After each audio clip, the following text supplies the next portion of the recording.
요즘 기름값 정말 무섭죠. 네. 리터당 가격은 계속 오르고 경유가 휘발유보다 비싸지는 그런 일까지 벌어지니까요. 특히 그 러시아 우크라이나 사태 이후로는 정말 심각합니다. 그래서 오늘은 당신께서 보내주신 자료, 특히 그 유튜브 분석 영상 있잖아요. 그걸 보고 이거다 싶었어요. 이 복잡하게 얽힌 석유 그리고 국제 정치, 이 역사를 한번 제대로 파고 들어보죠. 왜 유가가 우리 삶에 이렇게 큰 영향을 주는지, 그 배경에는 또 어떤 이야기들이 숨어 있는지 같이 한번 살펴보겠습니다. 자, 준비되셨죠? 자, 그럼 시작은 역시 사우디아라비아 건국부터 가야겠죠. 압둘아지즈 국왕. 이분이 이제 여러 부족 통합해서 왕국 세웠는데 처음엔 영국하고 좀 가까웠다고요? 네, 맞아요. 처음엔 영국이랑 관계가 좋았죠. 근데 그 대공황 터지면서 이게 상황이 완전히 달라집니다.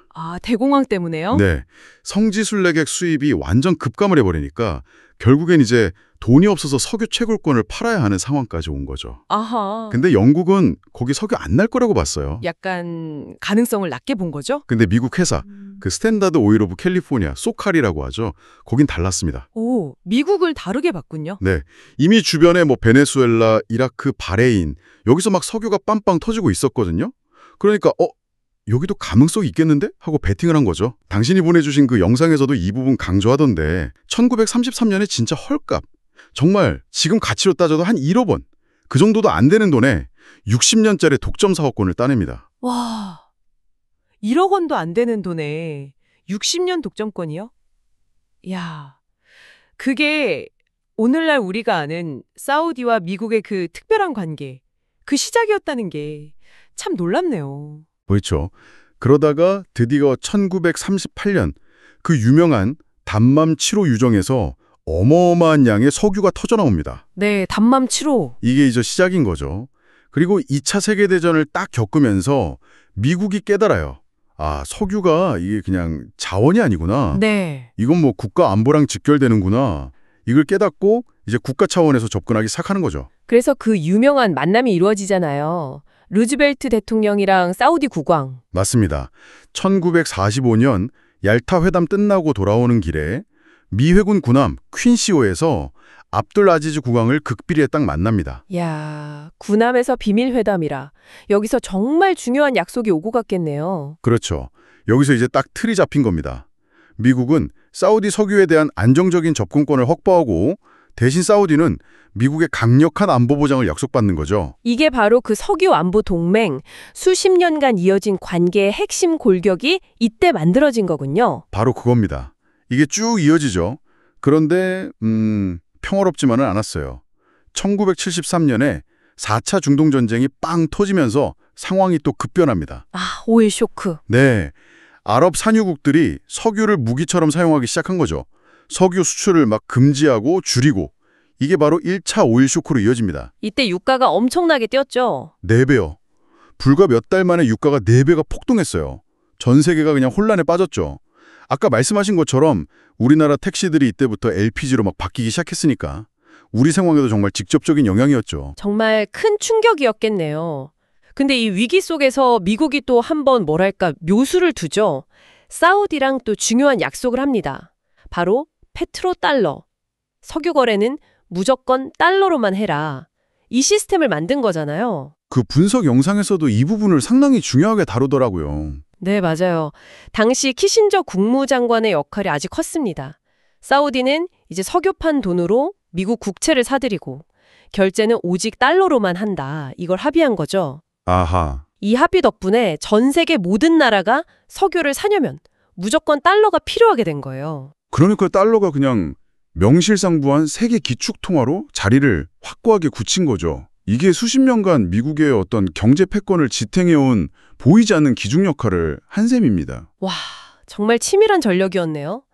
근데 영원한 건 없다고 이 단단해 보였던 동맹에도 슬슬 금이 가기 시작하죠. 그렇습니다. 네, 여러 가지 사건들이 복합적으로 작용했어요. 일단 1979년에 이란에서 혁명이 일어나면서 미국의 중동 정책 기조 자체가 크게 흔들렸고요. 네, 이란 혁명. 그리고 결정적으로 2001년 9.11 테러 때 아시다시피 테러범 19명 중에 15명이 사우디 국적이었잖아요. 맞아요. 그게 미국 내에서 엄청난 충격과 불신을 그렇죠. 불신을 키웠죠. 게다가 이제 미국 내에서 셰일 혁명이 일어나면서 상황이 또 바뀝니다. 미국이 에너지 자금률을 엄청나게 높이게 되거든요. 더 이상 사우디 석유에 예전만큼 의존하지 않게 된 거군요. 네, 맞아요. 그러면서 사우디의 전력적 중요성이 자연스럽게 좀 떨어진 거죠. 그리고 2018년에 그 카슈쿠지 암살 사건, 이것도 관계를 아주 차갑게 만들었고요. 그러다 보니까 요즘 사우디가 러시아나 중국하고 가까워지는 그런 모습들을 보이는 거군요. 특히 중국하고는 석유 대금을 위환화로 결제하는 방안까지 논의 중이라는 얘기가 들리는데 이건 페트로달러 체제에 대한 정면 도전으로 볼 수도 있겠는데요. 정확히 보셨습니다. 네, 사우디 입장에서는 이제 더 이상 미국만 바라볼 필요가 없어진 거예요. 러시아하고는 오페크 플러스라고 하죠.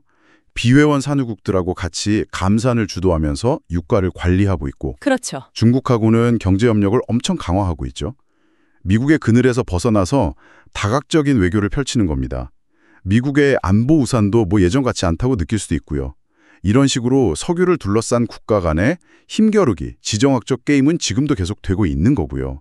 이게 바로 우리가 피부로 느끼는 이 유가 변동의 아주 근본적인 원인 중 하나라고 할 수 있습니다. 네. 오늘 당신께서 공유해 주신 자료 덕분에 정말 1930년대 그 첫 만남부터 시작해서 최근에 이런 미묘한 관계 변화까지 사우디아라비아와 미국의 이 길고 복잡한 관계가 어떻게 현재 유가와 국제 정세에 영향을 미치고 있는지 깊이 있게 살펴볼 수 있었습니다. 이게 단순히 기름값이 오르내리는 경제 문제가 아니라 거의 한 세기에 걸친 역사가 얽혀 있는 거네요. 맞습니다. 이 길고 복잡한 역사를 통해 우리가 확실히 알 수 있는 건 에너지를 둘러싼 이 패권 경쟁은 앞으로도 계속 될 거라는 점입니다. 미국의 셰일 혁명 이후에 에너지 지형이 바뀌었고 사우디는 또 새로운 길을 모색하고 있고 여기에 러시아, 중국 같은 새로운 변수들이 계속 등장하고 있잖아요. 이런 것들이 미래 에너지 시장과 국제 질서를 또 어떻게 바꿔놓을지 계속 주목해야 할 부분입니다. 만약에 석유 거래에서 달러가 아니라 위안화나 다른 통화가 점점 더 많이 쓰이게 된다면 지난 50년간 세계 경제의 한 축이었던 이 페트로달러 시스템은 과연 어떻게 될까요? 그리고 그 변화가 가져올 세계 경제 질서의 파장, 이건 또 어떤 모습일지 당신도 한번 생각해 보시면 흥미로울 것 같아요.